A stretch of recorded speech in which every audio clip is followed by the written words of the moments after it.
सभी प्यारे विद्यार्थियों और मेरे मित्रों और मेरे साथियों का दिन बहुत शुभ रहे और आपके मंगलमय भविष्य की मैं कामना करता हूं। आज का टॉपिक है outline classification of phylum protozoa, non Chordata का पहला फाइलम जिसकी अपन आउटलाइन क्लासिफिकेशन पढ़ने जा रहे हैं। आउटलाइन क्लासिफिकेशन पढ़ने के पश्चात अपने दिमाग में एक कंकाल सा बन जाएगा, एक स्केलेटन बन जाएगा कि अपने को वर्गीकरण किस प्रकार से याद करना है, यानी याद करने में आसानी होगी। इसलिए मैंने आउटलाइन डायग्रामेटिक रिप्रेजेंटेशन दिया है। उसमें सब फाइलम भी आएंगे, सुपर क्लासेज भी आएंगे, सब फाइला आएंगे, सुपर क्लासेज आएंगी, क्लासेज आएंगी और सब क्लासेज आएंगी। वैसे सिलेबस में up to sub classes he classification पूछा जाता है और सिलेबस में अप टू सब क्लास तक ही लिखा हुआ है, ऑर्डर तक नहीं लिखा हुआ है, लेकिन मैं ऑर्डर की संख्या जरूर बताऊंगा। अब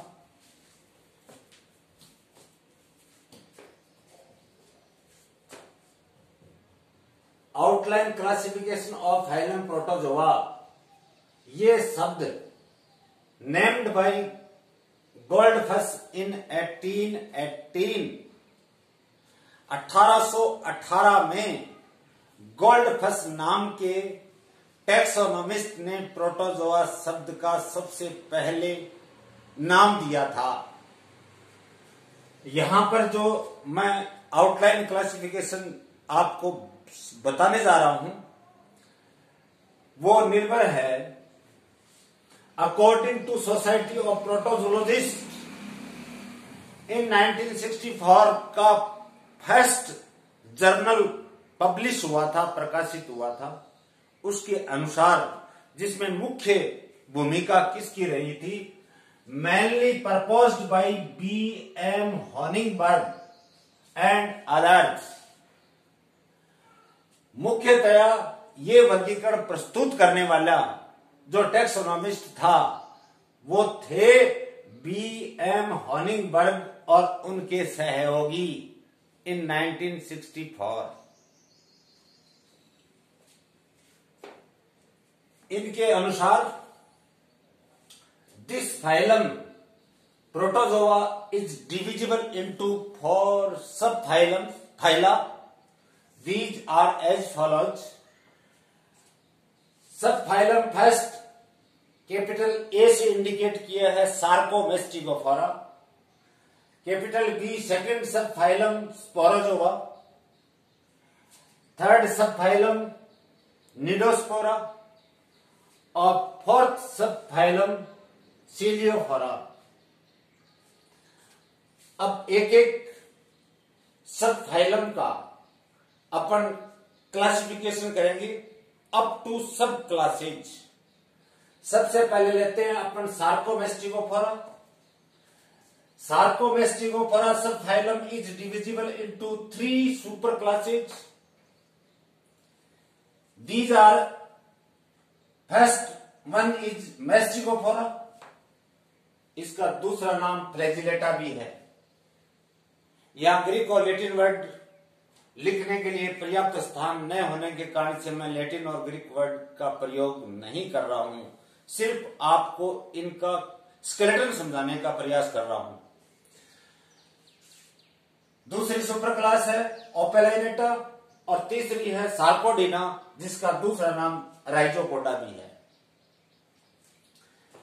पहले लेते हैं मेस्टिगोफोरा। ओपेलाइनेटा में कोई सब क्लास या सब क्लासेज नहीं होती, न क्लासेज है न सब क्लासेज है। मेस्टिगोफोरा या फ्लैजिलेटा इज डिविजिबल इनटू 2 क्लासेज, फाइटोमेस्टिगोफोरिया and जू मैस्टिकोफोरिया, पादपों की भांति व्यवहार करने वाले और जंतुओं की भांति व्यवहार करने वाले। पुरानी किताबों के अंदर फाइटोमैस्टिकोफोरा और जू मैस्टिकोफोरा लिखा गया है, लेकिन टैक्सोनॉमिस्ट बार बार बदलते रहते हैं। उसके पीछे कोई लॉजिक भी नहीं है, क्योंकि कहीं भी किसी भी शब्द के अंतिम सफिक्स के रूप में फोरा, फेरा, फोरी कोई भी शब्द आए उसका अर्थ वही होगा, टू बियरर यानी धारण करने वाला। कुछ भी लिख दें ये चाहिए। फाइटोमैस्टिकोफोरा का दूसरा नाम है फाइटोफ्लैजिलेटा और जू मैस्टिकोफोरिया का दूसरा नाम है जू फ्लैजिलेटा। हो सकता है मैंने यहाँ पे फाइटोमैस्टिकोफोरा बोल दिया होगा। फाइटोमैस्टिकोफोरिया का दूसरा नाम है फाइटोफ्लैजिलेटा, लोकोमोटरी ऑर्गेनल फ्लैजिला होंगे। जू मैस्टिकोफोरिया का नाम है जू फ्लैजिलेटा यानी लोकोमोटरी ऑर्गेनल फ्लैजिला है, लेकिन जंतुओं के भांति व्यवहार करते हैं। अब देखिए, फाइटोमैस्टिकोफोरिया में ऑर्डर्स 6 आएंगे और जू मैस्टिकोफोरिया में भी 6 ऑर्डर्स आएंगे। इनका वर्गीकरण तो ओनली यहां क्लासेज तक ही है, लेकिन इसकी सुपर क्लास थर्ड जो है सार्कोडिना या राइजोपोडा के अंदर 3 क्लासेज हैं। 3 क्लासेज कौन सी देखिए, राइजोपोडिया, पायरोप्लाज्मिया एंड एक्टिनोपोडिया। पायरोप्लाज्मिया को पहले स्पोरोजोआ के अंदर पढ़ते थे, अध्ययन करते थे, लेकिन बीजाणुओं का निर्माण नहीं होता है। स्पोर फॉर्मेशन न होने के कारण से इनको कहां ला करके रख दिया, राइजोपोडा या सार्कोडिना में ला करके रख दिया। माय डियर फ्रेंड्स, राइजोपोडा, पायरोप्लाज्मिया एंड एक्टिनोपोडिया। पायरोप्लाज्मिया में कोई सब क्लासेज नहीं। राइजोपोडिया इज डिविजिबल इनटू 3 सब क्लासेज, लोबोसिया, फाइलोसिया, ग्रेनुलो रेटिकुलोसिया। 3 सब क्लासेज हैं। लोबोसिया में 2 ऑर्डर्स होंगे, फाइलोसिया में कोई ऑर्डर नहीं होगा और ग्रेनुलो रेटिकुलोसिया के अंदर सिंगल ऑर्डर होगा। यहां तीसरी क्लास, थर्ड क्लास एक्टिनोपोडिया is divisible into 4 sub classes. These are, first one is हेलियोजोइया। नामकरण भी इनका इवोल्यूशन के आधार पे जो पहले बनी है, जिस सब क्लास के जंतु पहले बने हैं वो सब क्लास पहले आएगी, बाद में बने हैं वो बाद में आएगी, क्रमशः है, रिस्पेक्टिवली है। हेलियोजोइया, रेडियोलेरिया, अकेंथेरिया एंड प्रोटोमाइचिडिया, ये 4 सब क्लासेज हैं। किसमें? एक्टिनोपोडिया में। एक्टिनोपोडिया में तो ये वर्गीकरण यहां हुआ है सार्कोमेस्टिकोफोरा सब फाइलम फर्स्ट का। 3 सुपर क्लास थी, मेस्टिकोफोरा, ओपेलाइनेटा, सार्कोडिना। मेस्टिकोफोरा का दूसरा नाम फ्लैजिलेटा, सार्कोडिना का दूसरा नाम राइजोपोडा, जिसमें ओपेलाइनेटा में कोई आगे क्लासेज नहीं होंगी। सिर्फ मेस्टिकोफोरिया के अंदर 2 सब क्लासेज हैं, फाइटोमेस्टिकोफोरिया एंड जूमेस्टिकोफोरिया। या इसको फाइटोफ्लैजिलेटा या जूफ्लैजिलेटा, दोनों के अंदर 6 ऑर्डर्स हैं। सार्कोडिना में 3 क्लासेज हैं, राइजोपोडिया, पायरोप्लाज्मिया एंड एक्टिनोपोडिया।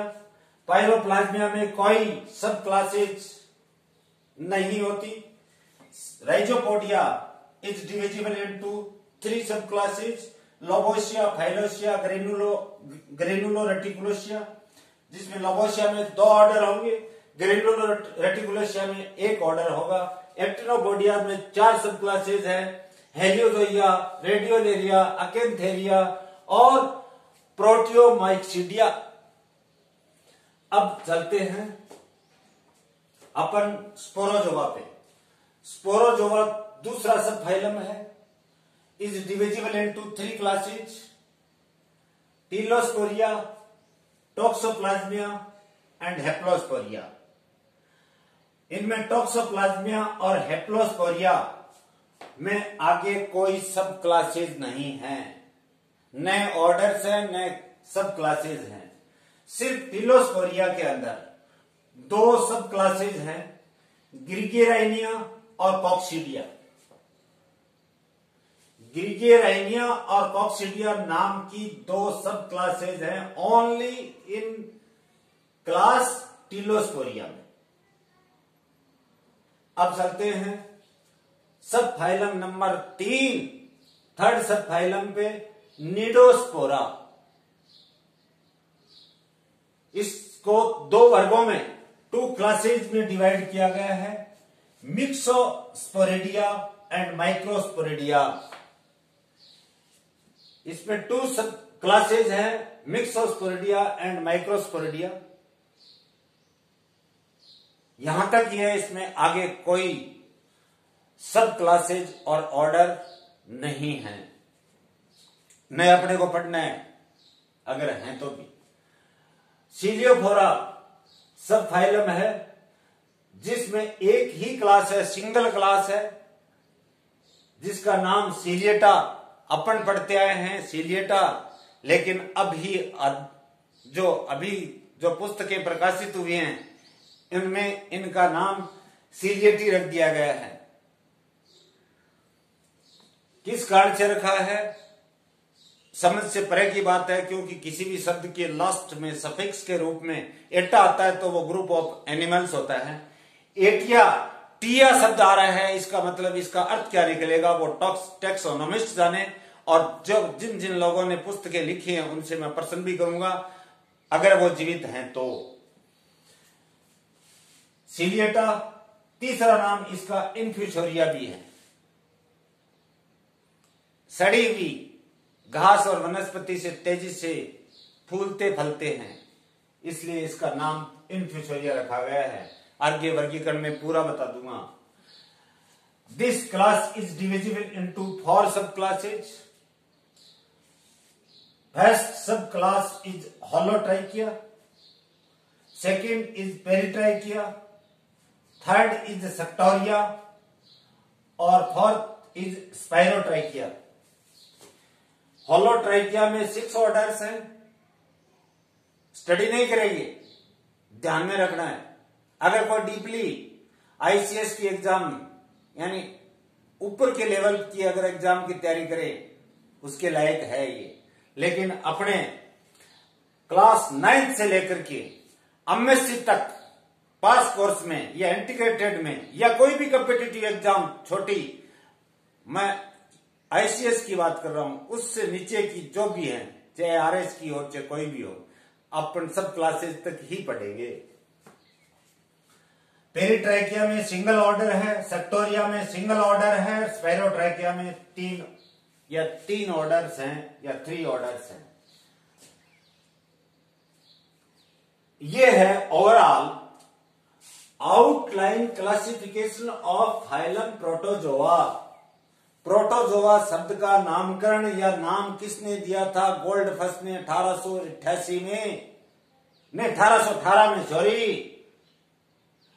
और ये एक प्रोटोजोलॉजिस्ट की सोसाइटी है, उनके अनुसार उन्होंने 1964 के अंदर इसका वर्गीकरण प्रस्तुत किया था। लेकिन मुख्य वर्गीकरण प्रस्तुत करने वाला वर्गीकी विज्ञ या टैक्सोनॉमिस्ट कौन था?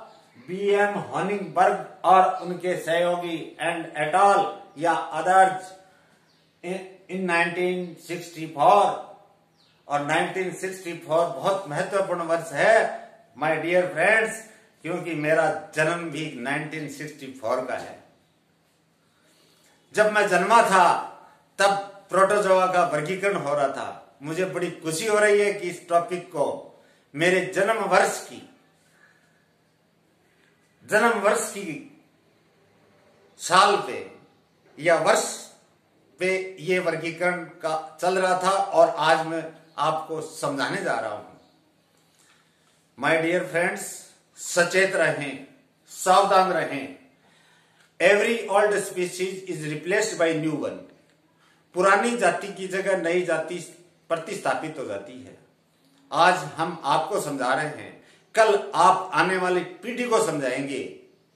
मैं विश्वास करता हूं कि आप ज्यादा से ज्यादा, जैसे मेमोरी मोबाइल में मेमोरी होती है, वैसे आपके दिमाग के अंदर, आपके हाइपोथैलेमस की विभिन्न सेंटर, मेमोरी सेंटर के अंदर ये एकदम फिट हो जाए, हाइपोथैलेमस के मेमोरी सेंटर में जाकर के फिट हो जाए और आने वाली पीढ़ी को ज्यादा से ज्यादा मैक्सिमम आप लाभान्वित कर सकें। पहले कई पीढ़ियां गुजर चुकी, हम भी जाएंगे, कोई अमर नहीं रहा है। प्रोटोप्लाज्म वाले जंतु अमर जरूर रहे हैं, अमर हैं, इनमें पाए जाने वाले जंतु अमर हैं, लेकिन कोई व्यक्ति, मनुष्य अमर नहीं है। हम जाएंगे, उनकी जगह आप आएंगे और आने वाली पीढ़ी को मैक्सिमम बेनिफिट देने का आप प्रयास करेंगे। इन्हीं शुभकामनाओं के साथ मैं बोर्ड को आपके स्क्रीनशॉट के लिए एक बार छोड़ रहा हूं। स्क्रीनशॉट ले लीजिए और इसी के आधार पे आप वर्गीकरण करोगे तो आपकी जितने भी फंडामेंटल्स हैं वो क्लियर हो जाएगी। मैं आपको विश्वास दिलाता हूं। धन्य हो, धन्यवाद, ढेर सारी शुभकामनाएं। Please capture screenshot of outline classification of phylum Protozoa. Thank you.